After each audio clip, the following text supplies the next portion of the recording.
registered dietitian and lifestyle coach. And I'm here to try to help you make a simple meal that will take you 5 minutes to prepare and then you're done. I hear all the time from my clients how hard it is to get dinner on the table, and I want to show you a surefire way to make a quick and simple meal. The time it will take to prepare this will take you longer to open the cans than to prepare this whole taco soup.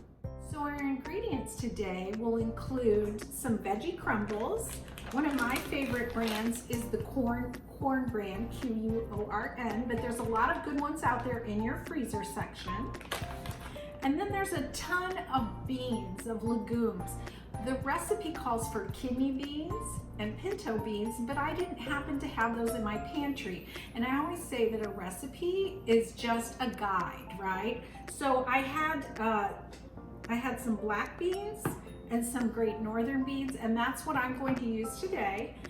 It calls for either lima beans or butter beans, so I'm using butter beans.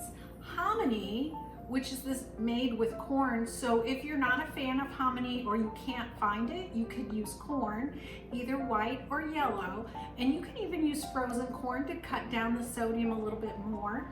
It also calls for green chilies and diced red tomatoes. So what I use is instead of buying separate cans, I just use the Rotel, or you can get even the store brand, and it comes in a variety of different spiciness. So I am not a spicy girl, so I use the mild, but there's all different levels, or you can even spice it up when you're done with a little bit of hot sauce or Tabasco if you like that extra heat, or even some red pepper flakes. So let's head on over to the sink, and we're going to rinse off our beans to cut the sodium down by about 30%.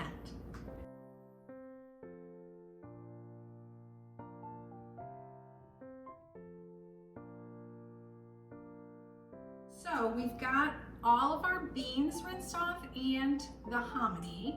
So things that will go in here. The first thing that we'll do, I'm doing mine in the Instant Pot, but if you don't have an Instant Pot or any kind of a pressure cooker, you could cook them in a big pot on the stove, and it would be totally fine, because essentially everything that we're cooking is already pre-cooked.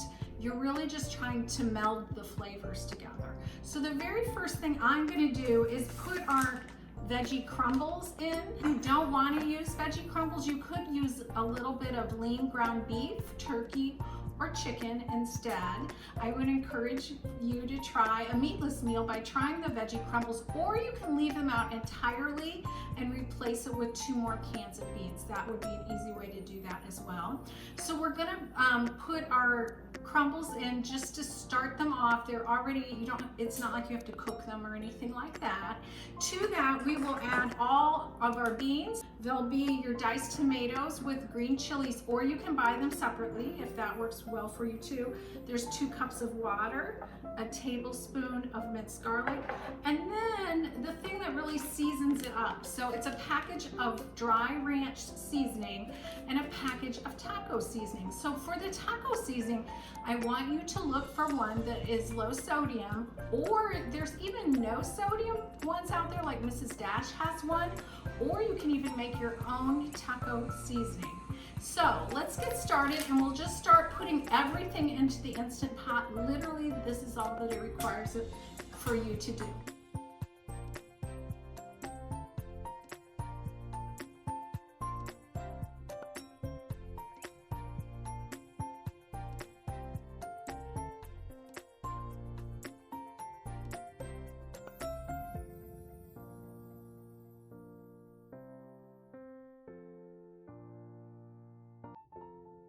So you can see we have everything in the pot. We're just gonna put the lid on and get it set.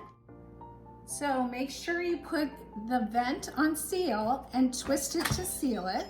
Then you'll press the soup button and set it for 10 minutes. And in 10 minutes, your taco soup will be done.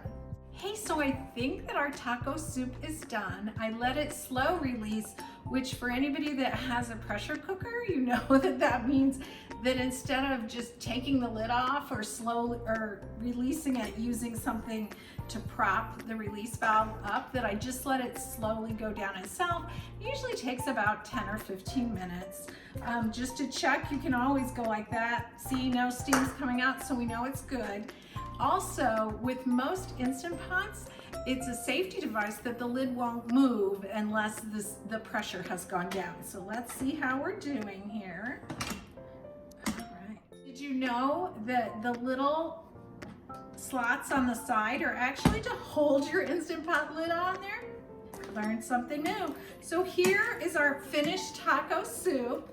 It looks delicious. I would top this with something like a non-fat shredded cheddar or some non-fat Greek yogurt to use for sour cream, and maybe crumble some tortilla chips, which you could even bake in the oven. So enjoy. The benefits of this soup is it's super high in fiber. If you use the veggie crumbles, it's 100% plant-based, so you're getting all the great nutrients from plants. And it will fill you up. It's got vegetables, it's got protein, and it's got a lot of fiber, so that will help fill you up. We also cut the sodium by draining them and rinsing them off so that they're about 30% less sodium. You can also look for the low sodium versions, or oftentimes the ones that are labeled organic are lower in sodium, but I would definitely look at the label and compare the different brands of, say, kidney beans and find the one that's lowest in sodium.